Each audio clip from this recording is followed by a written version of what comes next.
ഇന്ന് നോക്കൂ, ഏറ്റവും വലിയ ഒരു റോഡ് ഷോ UDF സംഘടിപ്പിച്ച ദിവസമാണ്. അതിൽ തന്നെ നമുക്കറിയാം ബഹുഭൂരിപക്ഷം ആളുകളുടെയും പങ്കാളിത്തം വയനാട്ടിലെ മണ്ഡലത്തിലെ ലീഗുകാരുടേതാണ്. പക്ഷേ കഴിഞ്ഞ തവണത്തെ പോലെ ലീഗിൻ്റെ ഒരൊറ്റ കൊടിയോ ലീഗുമായി ബന്ധപ്പെട്ട സിംബൽസ് ഒന്നും അവിടെ പ്രദർശിപ്പിക്കപ്പെട്ടില്ല.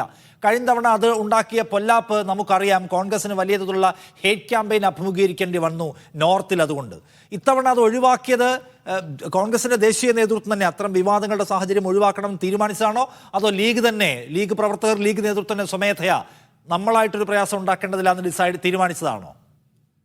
ഒരു തീരുമാനം കരുതലോട് അല്ലെങ്കിൽ കഴിഞ്ഞ തവണ പോലെ പക്ഷേ പാകിസ്ഥാനിൽ പോയി പ്രചരണം നടത്തുന്നു അല്ലെങ്കിൽ പാകിസ്ഥാനിൽ പോയി മത്സരിക്കുന്ന രീതിയിലേക്ക് വരെ BJP വലിയ തോതിലുള്ള ഒരു പ്രചരണങ്ങൾ ആ സമയത്ത് നടത്തിയിരുന്നു. അത് ദേശീയ തലത്തിൽ കോൺഗ്രസിന് വലിയ തിരിച്ചടി ഉണ്ടാവുകയും ചെയ്തിരുന്നു.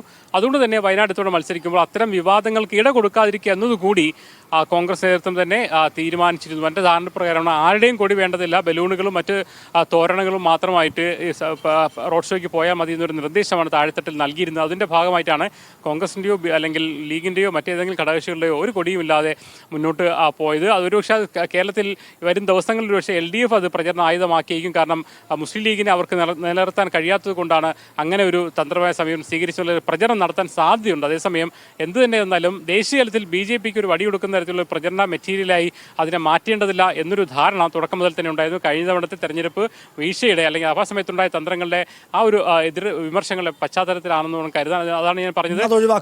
ഒരു കാര്യം കൂടി ചോദിച്ച് ഞാൻ അവസാനിപ്പിക്കുന്നു. അസ്ലം, രാഹുൽ ഗാന്ധി പത്രിക സമർപ്പിക്കും, ആനി രാജയും ഇന്ന് പത്രിക സമർപ്പിച്ച ദിവസമാണ്. അവരും വലിയ റോഡ് ഷോ നടത്തി. ആ റോഡ് ഷോയിൽ സത്യമംഗലം കാട്ടിൽ പോലീസ് പീഡിപ്പിച്ച ആളുകളുടെ കുടുംബാംഗങ്ങൾ വന്നിരുന്നു. കൂക്കി നേതാവ് മണിപ്പൂരിൽ നിന്ന് വന്നു.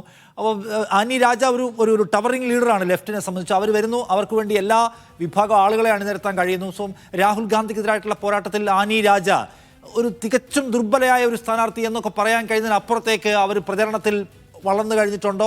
ആ നിലയ്ക്കുള്ള സ്വീകാര്യത വയനാട്ടിൽ കൊണ്ടുവരുന്നതിൽ ലെഫ്റ്റ് ക്യാമ്പ് എന്ന് മാത്രം വിജയിച്ചിട്ടുണ്ട്. അതിൻ്റെ ഒരു പരിസമാപ്തിയാണോ നമ്മൾ സത്യത്തിൽ ഇന്ന് റോഡ് ഷോയിൽ കണ്ടത്?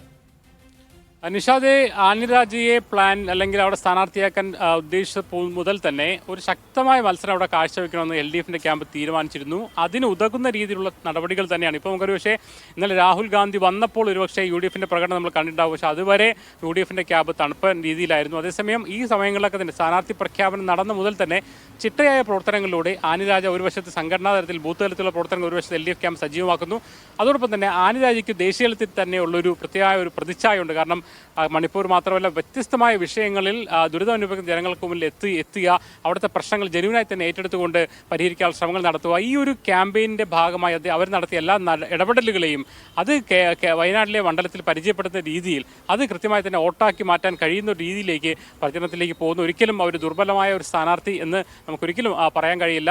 ആ ദേശീയ നേതാവിന് ഉതകുന്ന രീതിയിലുള്ള ഒരു പ്രചരണ പരിപാടികളും ക്യാമ്പയിനുകളും അവർ മുന്നോട്ട് പോകുന്നുണ്ട്. സ്വാഭാവികമായും രാഹുലിൻ്റെ സ്ഥാനാർത്ഥി അറ്റാക്ക് ചെയ്തുകൊണ്ടാണ് കഴിഞ്ഞ ദിവസം മുഖ്യമന്ത്രി വയനാട് മണ്ഡലത്തിലുണ്ടായിരുന്നു. വയനാടിൻ്റെ ഭാഗമായ മുക്കത്തും അതോടൊപ്പം തന്നെ ഏറനാടും വണ്ടൂരൊക്കെ തന്നെ ഉണ്ടായിരുന്നു. അപ്പോഴും രാഹുൽ ആനി രാജയ്ക്കെതിരെ മത്സരിക്കുന്നത് ശരിയല്ല എന്ന രീതിയിൽ തന്നെയാണ് CMന്റെ മുഖ്യമന്ത്രിയുടെ ക്യാമ്പയിനും ഉള്ളത്. എന്തായാലും സ്വാഭാവികമായും നല്ല മത്സരം അവർ പ്രചരണം കാഴ്ചവെക്കുന്നു. പ്രചരണത്തിൽ ഇന്നത്തെ വിശദാംശങ്ങളാണ് പങ്കുവച്ചത്. രാഹുൽ ഗാന്ധി വന്നു, അസ്ലം അതിന്റെ വിവിധ വശങ്ങൾ പറയുകയായിരുന്നു. രാഹുൽ ഗാന്ധി വലിയ റോഡ് ഷോയോട് കൂടിയാണ് ഇന്ന് പത്രിക സമർപ്പിച്ചത്.